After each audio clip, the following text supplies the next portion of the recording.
damn dog show. Real life scenario where you're gonna need these dogs to protect you.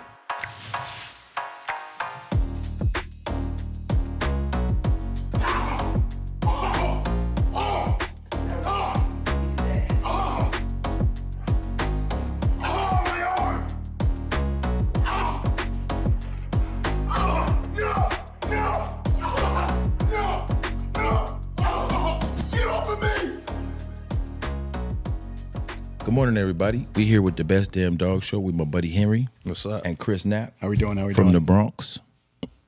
And we here to just kind of collaborate on some dog talk. Yeah, let's do it. What's the word here? What's going on, guys? You know First how we of do all, it. What's thank up, you, Chris? Chris, from coming out here. Oh, no problem. Really no problem. appreciate you guys having me. Definitely. So how you liking Cali so far? So far, so good. Yeah, First time I've gone to work with other trainers, and I've been welcomed in a very humbling manner. So I appreciate that. How you feeling over here? Like, Punishmentville's doing pretty good. Oh yeah, Punishmentville got doing him pretty good. Yeah. We leaving home with tattoos from California. That's it. Cali work. There it is. Cool. So what you think, Hen? What's been going on with you guys out here? No, I'm just happy he's here because with me, my history with getting into dogs is real protection dogs, serious street dogs that can do the job when the job needs to be done at that time, right? Key ingredient. So and just working with you and being blessed to have been working with you and the Decoy, the stuff that you've done and introducing me to your network and just meeting Chris for a short amount of time. It's getting bigger. Because we met a real one. I whacked this guy in the face with a stick the other day, 3 times on accident. It's all good. And he ate it. Ooh. So people always tell me, Smoke, you get so into the scenario. That was into the scenario right there. Yeah, you get hit with the stick in your face. Mm-hmm. I didn't even mean to, but the dude took it like a champ. Oh, it happens. And I truly appreciate it. But when you in mocking something at that level, how do you turn it down? Because in real life, I'm all the way up. Right, so to have somebody that I've never worked with kind of understand and just flow with it on the natural. My dog thought he was the bad guy, so Right. He did his job. He did his job. That's it. And what I like about Chris is meeting him a short amount of time yesterday. He's like, he's just open-minded. Let's get it. No ego. Let's do it. Let's do it again. And, I really liked it. I could read that vibe right off the bat. I think how I met this young man is we were on Instagram. And I love Instagram because it brings folks together from different races, different cultures, different backgrounds, different regions of the country. It's just a great way to meet other people. And you don't even have to understand their personality, but you get to see their passion. You got what I'm saying? Yeah. So when you see their passion and then you happen to get along with them, oh, man. What do you call it? Win-win. Right. Yeah, like you said before, this common bond between the bond, getting big. Brings everybody together. It brings us all together. All the colors, professionals. If it wasn't for K9s, bro, none of us would know each other. Right. Or even care. I feel that. None of us would know each other. That's 100%. So if it's not for God's creatures, we would not. But it's all the passion we all share. Yeah. Mm-hmm. Cool. So let's go into some of this, the work you guys, some of the stuff we saw yesterday. Some of the stuff that you guys like to work on. What did you like that you saw? I like how you were hitting him in the face with a stick. I'm like, man, he's really hitting him, dude. That's like, appreciate we that. got something going on over there.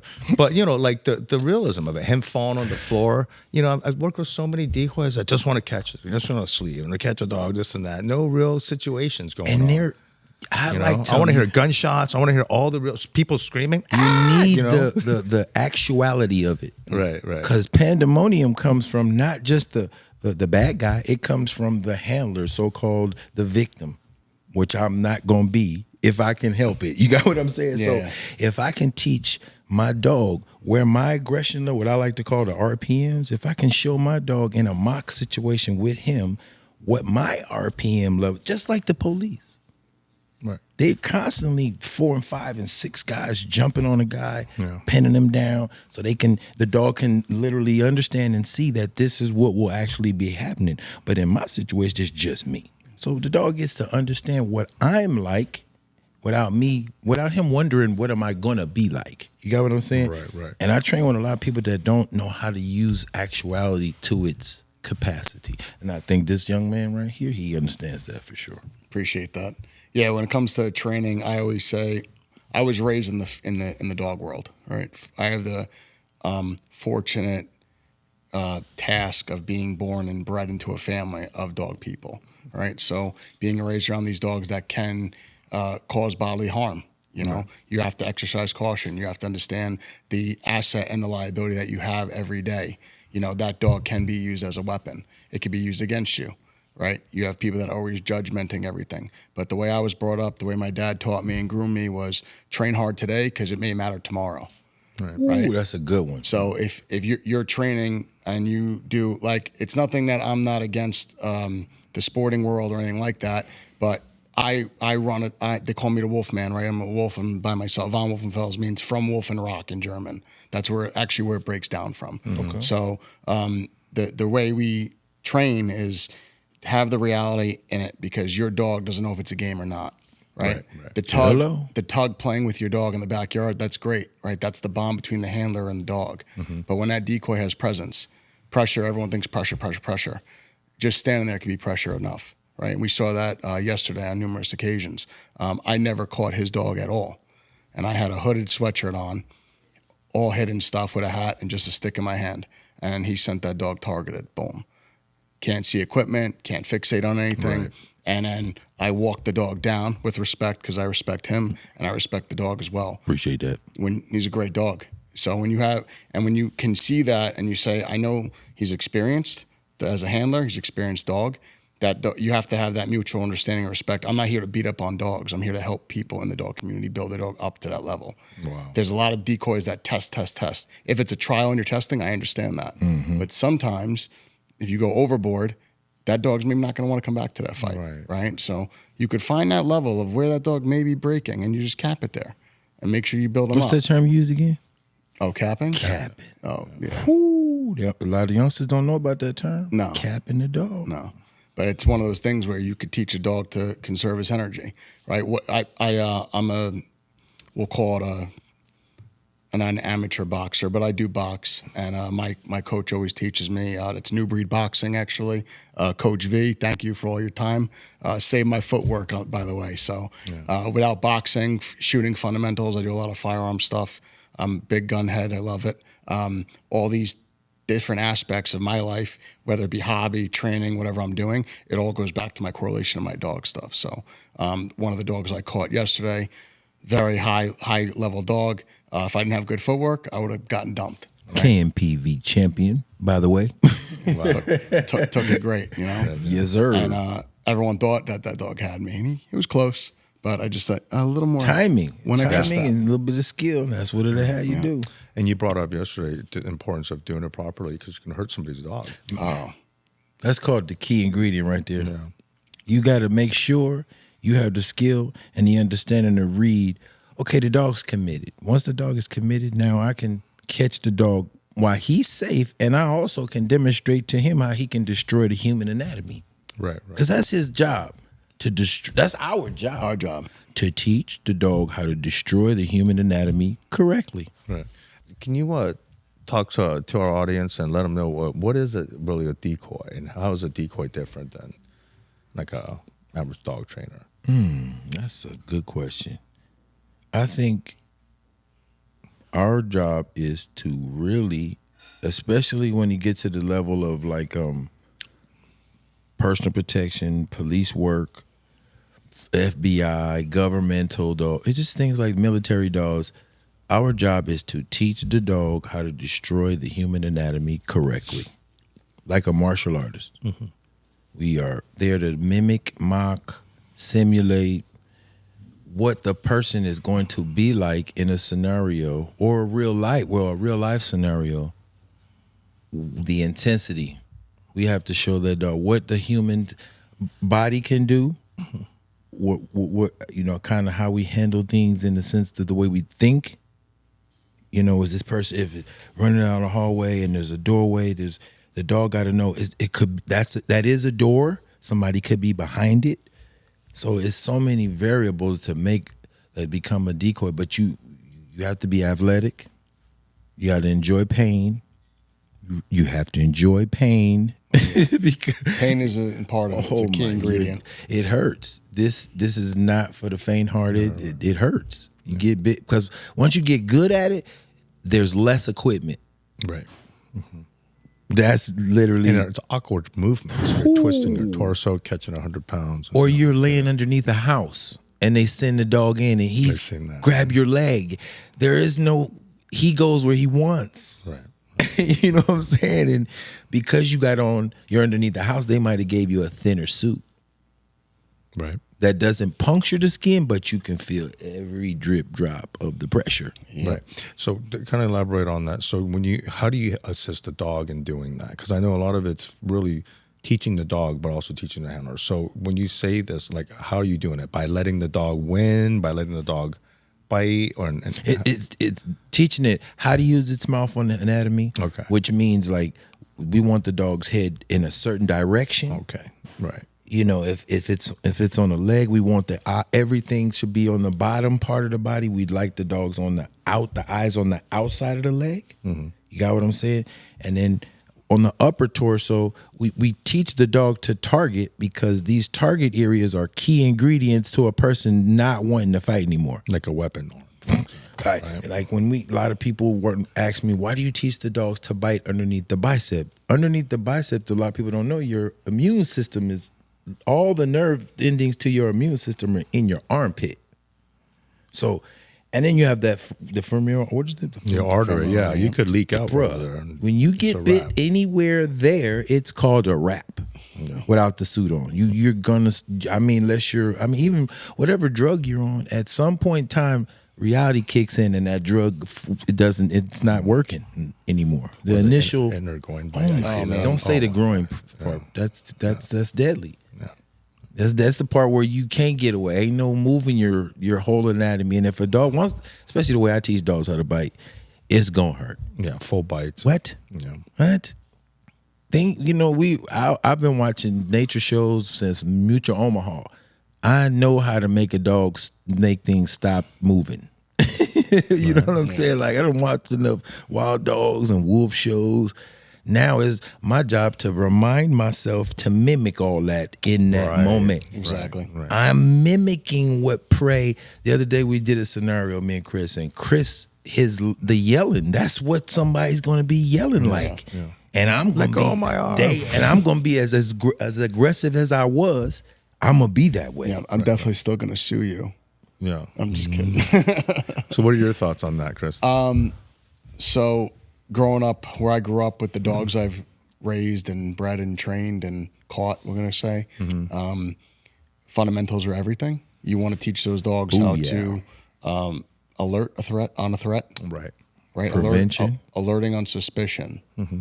A lot of people don't do that because in the climate where we live now, if a dog barks, right, it's embarrassing. Yeah, right. So the first thing someone does, yank that leash, right? I'm Italian, I talk with my hands, right? So yank that leash, go correct the dog, correct. They don't even know what the dog's barking at. Right. Trying to protect them. So I've done that. The first, everyone's My guilty of it. mistake. Look, I've done it and too. the dog was barking at somebody breaking in my car, and I didn't let him go. I was like, if there's a my dog fault. person out here that says they haven't done that, they're lying to you. Right. Lift your feet because the shit's flowing. Right? Did I tell you that is what it is, right? Right. Everyone has done that, right?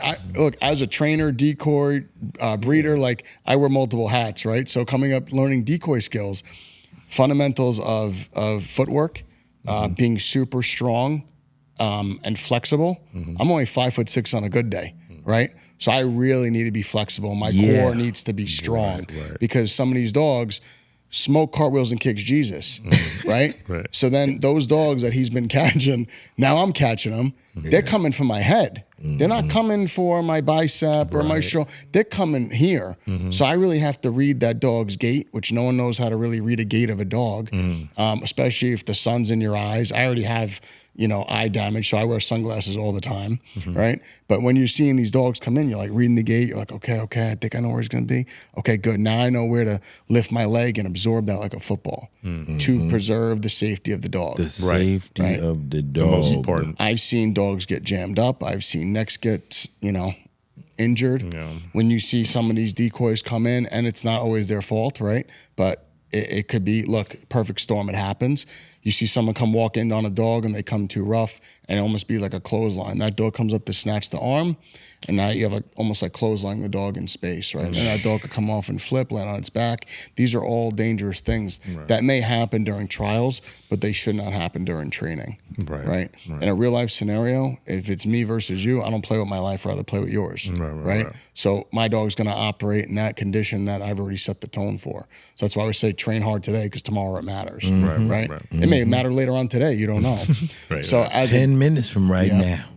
So going back to the decoy thing, you want to teach the dog how to alert on suspicion, assess the threat with the handler's guidance. It's always you and your dog in the fight, right? It's not, oh, I send my dog and I'm just standing back here. We go hands-on when him and I train because we believe in a different fundamental. Now, yes, if you're multiple scenarios where your dog has to isolate one threat, that's the last thing I'm going to say. So alert, assess, and then either isolate or neutralize the threat. Right. Because sometimes you don't really want a neutralization. Maybe you want the dog to just hold that person there. Maybe you want the dog to neutralize the threat. You don't know.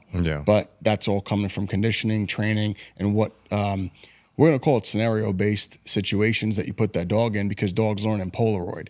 What pictures you paint for that dog. Yes, the foundation. And that's where you'll see genetics or a strong foundation come to light, because now you say you take this dog that never has been caught by this type of decoy or worked with this type of presence or had to adjust to certain angles. I came into a position where I had to slow down on certain things because I'm a little fast and wiry in certain spots. And when your handlers are trying to catch up, you have to slow down your skills. So the decoy, it's an art. He has to read the dog. It took me at least 8 years to literally understand that term. You have to read body language. If you don't know how to read a dog's body language, you can't be a decoy. It's just, I don't care if you catch dogs good. I don't care if you move fast. I don't care if the suit look good on you. If you can't read the dog, you can't build a dog for other decoys to work and enjoy. You're doing damage to the dog. You're not teaching the dog anything at that point. And then that term decoy, to me, honestly, is so today watered down, because you need to be proficient on the sleeve. Let's say that one more time, boys and girls. The sleeve, the suit. The suit has upper and lower. Just because you know how to catch a dog on your shoulder don't mean you know how to catch that same mock speed on your leg. Or the chest. Take your leg out. You got to know how to catch it coming from the back, from the front. Any way it's coming, you need to. If a dog gets out of crate, boom, the term we use, dog loose, you might have to pick up a sleeve and catch the dog. If you don't know how to use a sleeve and catch that dog, well, I couldn't find my suit top. Then it's called, you know what? It's not cool. We've had situations where you have to pick up, I call them weapons of opportunity. The clatter. I've caught dogs with the clatter stick because somebody let a dog go and it was coming, it was launching, wasn't no turning back. I had to just put the stick in the dog mouth on entry. I had nothing. So if you don't understand, that's your. And then another thing, I don't think a lot of people realize is, if we in a situation where there's dog people, the decoys that are there, you're supposed to get bit. No one else is supposed to get bit. If you hear dog loose, you're running towards the dog. If you can't pick up a sleeve or a suit, that's your fault. Too bad. Don't let the dog bite nobody that's not working dogs. I mean, I've had a situation, you wrapping a sweatshirt around your arm. There it is. Just to make sure that this person doesn't get bit or taken off their feet. Especially like when you go to certain events or private things. That's where you're going to find more green people, events. And you got kids, you got family, you got other pets there. You know, like I will say, like the events I've been to, fortunately, there is a lot of exercise of control in those situations. But when we do muzzle work, right, I'm big on building a dog off muzzles. Unfortunately, we always do the muzzle test ahead of time. That handler should be able to pick that dog up off the ground with that muzzle. Because if it falls off. Oh, yeah. You know, when you're doing I see you. When you're doing muzzle, it's happened. I've seen talented decoys work their way out of it, but it's dangerous because that dog knows the intent, right? I'm intending to put bodily harm on that individual. And dogs naturally don't know the human anatomy. So that's our job to teach them. It's our job to teach them. So now they have that intent there, right? Genetically bred over the past however many years, right? These dogs have had that imprinting in them. So that's how you know. You hear about line breeding and what genetics and all this and all that. People say, oh, I got a dog. Not any dog can do bite work or be fundamentally sound. Not even all Malleys and Shepherds. I have friends that tell me, hey, I got this German Shepherd and I think it can do. I'm like, well, let's see. Let's assess. Let's assess. Yep. So I always say that. Sure. What advice would you give someone looking to get into the working dog space? Let it be protection or sport. Chris go do first. So on the working dog space, I believe it's a lifestyle, right? There is nothing that compares to this dog game. It is a part of you, and if it's a part of you, it's in you. You can be faking it. You can try to say that one more time. Well, you could be faking it, right? It's in you. It's just part of your life. I've met numerous people that want to dip their toe, right? Just what toe? Which toe is that? Big toe, little toe? Whatever one, the little toe. Because I see little toes in there. Yeah, no testicular fortitude, right? So, and that goes for men, women, whatever gender you want to. We call those people don't matter. Sideline junkies. Yeah. They say, oh, they come to an event. Oh, I want to be in this dog life. They don't understand. Dogs for me is 7 days a week. 7 days a week. So when you say I breathe it, I live it, unfortunately, the other parts of my life suffer. Okay? Yeah. This is a sacrifice I made and I chose to make because I work with dogs, right? So I tell people all the time, I don't breed dogs for money. I train dogs for money. My job here is to keep the working dog line alive. Healthy and alive. Okay? Because there are so many people in the space that just do, oh, I'm going to breed this to make money. That's the wrong, there's ethical and there's unethical breeding. You see that in a lot of the designer dog space, and it's really a pity. Like I'm big on females have to be at least 2 years old before I breed them. Absolutely. That's where I pour the foundation on because that's how I was taught. Right. 2 years, that gives them enough time to be fully sound, mature, the brain, right? Understand what puppies are. Because if they're puppies themselves having puppies, that's a shock to a lot of dogs. And you got to bring it back to like primitive nature time, man. Like I look at it as like she had her first heat cycle. Okay, cool. I can't wait to breed this dog. But like, what's your purpose of breeding her? Right. And they go, what do you mean? I would love to see puppies out of her. Okay. For what? Do you have an outlet for your puppies? Right. Well, what do you mean? What are they going to be into? All the time I get calls. Is your phone ringing off the hook with a waiting list of someone that wants to buy those dogs? Right. Are they going to be purchasing those dogs? Are they going to? So like I work with nonprofits. I donate dogs to veterans and first responders. I have an outlet for my dogs. Right. If I didn't have an outlet, I would be only breeding very, very few litters to make sure I can just make myself, because I don't want to put that effort on everybody else. I myself have to be able to maintain that line. Right. There it is. And that's what it comes down to. So it's a sacrifice. And if you want to get into this dog game, you have to really look at yourself in the mirror and be like, do I want to do this every day? Just because I'm a breeder, people think I hate on shelters. I love shelters. No, I love shelters. Do you know how many shelter dogs are actually in the working dog space that no one really knows? Why did those dogs get there? Probably because they bit somebody. Couldn't handle them. I've seen great dogs. Like great dogs come from shelters, and you can tell right away, like, oh, someone paid big money and that ended up in the pound. And one just came to the dojo last 3 weeks ago. I'm talking about that dog right there. Gave it everything. I love working that dog. Yeah. Tattoo in the ear and everything. Yeah, someone gave that dog a Czech Shepherd. Yeah. Dog's got heart. I pulled him out and I started pop locking with him because then they couldn't understand he was doing all the stuff he doing. But I can read. He been doing this. Yes. He already been doing this. They recognize it. Let him go. Let him go. Send that sucker. He came flying down there right to the pocket like he was trained to do. They like, we didn't even know he could do this. Painting pictures. You know now. Yeah. Painting pictures. That dog's seen that before. He saw the presence of.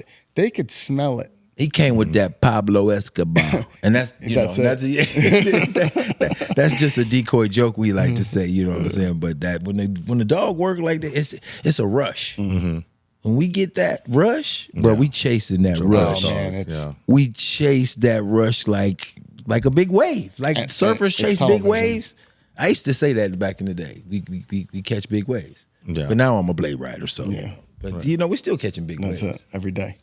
But that's the whole thing. It's like you build up that fundamental of saying, if I want to be in this working dog space, in what part do you want to be? Right. Say that again. That was a good way to put that. Yeah, because that's how you have to break it down. I talk to people, like even clients, right? I train dogs 7 days a week. When I'm dealing with clients, I have to put things, because what does everyone do? They put human ideals on dogs, Of course. right? Yeah. Oh, it's my let's baby. stop. Put That's his the whole shirt on conversation. it. Let's put his shirt on. Bro, you know. Yeah. All right, I have this to is- go home. So he knows how to mess with me. I hate clothes on dogs. They got a coat. My dog's got a coat, right? It's got an undercoat and it's got a top coat and an undercoat. That's funny. I don't need a man. I knew that was gonna get in. Right. That's it. He was looking for it. So the reason why I had so much respect for Smoke, aka Mr. Onomatopoeia, right? He's so theatrical, and Yeah. the way he fundamentally explains things and how we both look at pictures. Yes. It's like when I tell you it is parallel. Him and I are like. Yeah, This is, You guys both want to ideologies. teach, which is cool. Yeah. You guys Oh, want to man. tell people this stuff, and which, like I said, I've worked with a lot of decoys trainers and all that stuff, and they don't want to teach. That the ego is the biggest thing. You know, what's that common saying? The only two things two dog trainers can agree on is the third one doesn't know what he's doing, kind of, right? literally. Like, and that's like, you know, and that's not. Sometimes I It's see because a lot of- of people. They're literally taking money from people and not offering them a service and telling them they have a real dog. Well, You a know, lot of and it, a and lot I'm of not- times they I'm don't not- have a real dog. I don't mean to put no jackets on anybody or ruffle any feathers, but a lot of those trainers or decoys are coming from the sport side. Absolutely, yeah. And they're not actually teaching that dog in real life, like in the sleeve sport. There's no the decoy's quiet. That's not reality in real life. It's fun for the dog to learn, and I need you know to, what it is. It's you getting need at to know a expense. man or a threat actually has a voice. Right. The boogeyman can talk. Yeah. So, but with you being in town and everything, are we gonna get to be able to see some of this act? In action, Yeah, or- we're gonna do something. Oh, we gonna. I know we're gonna shoot y'all. y'all some videos because Yeah, we let's got do some. it. Well, we got some good dabblers. stuff, but What you call like that let's again? The see if we can. What am I? What I got? Again? Mr. Onomatopoeia. Mata Peter. That's funny. So how can how does our audience look more into you? How do we find you online and you too, Smoke? Yep. Go ahead, Smoke. You start. I'm the doggone decoy, Curry Moore, Smokey, the boogeyman. You can doggone decoy, on IG, and that's you can find me right there. Yeah. For us, Von Wolfenfels K9. That's the training company. We have 2 Instagrams. Von Wolfenfels K9 is one. VWF K9 is my new one that I start posting more of my bite work on. If you were interested in a puppy or training, we're based out of New York, so I flew to Cali to work with Smoke here, meet Henry and the rest of the people. Thanks, Yeah, I man. appreciate you so much. But I'll be back. This is definitely just. Oh, he got to come Yeah, back. you're coming back. We got big waves out here for him. We got a lot going on. So got big waves out here. Yeah, reach out. We have a training application. You fill it online. We respectfully reserve the right to deny any and all clients. We respectfully reserve the right to deny any and all puppy sales. I don't work with everybody. I pick and choose who I want to work with because it's about, like I said, what is your purpose in this working dog space, right? But we do behavioral work. We do board and train. We do basic obedience, advanced obedience. We do tactical insertion things, personal protection, security, apprehension. If you have a dog and you want to learn about some dog stuff, hit me up. Super cool. I'm super excited. Thanks for having us here. Oh well, thank you for having it. No, thank you for coming and Thank you. entertaining our audience. This is y'all. awesome. Awesome.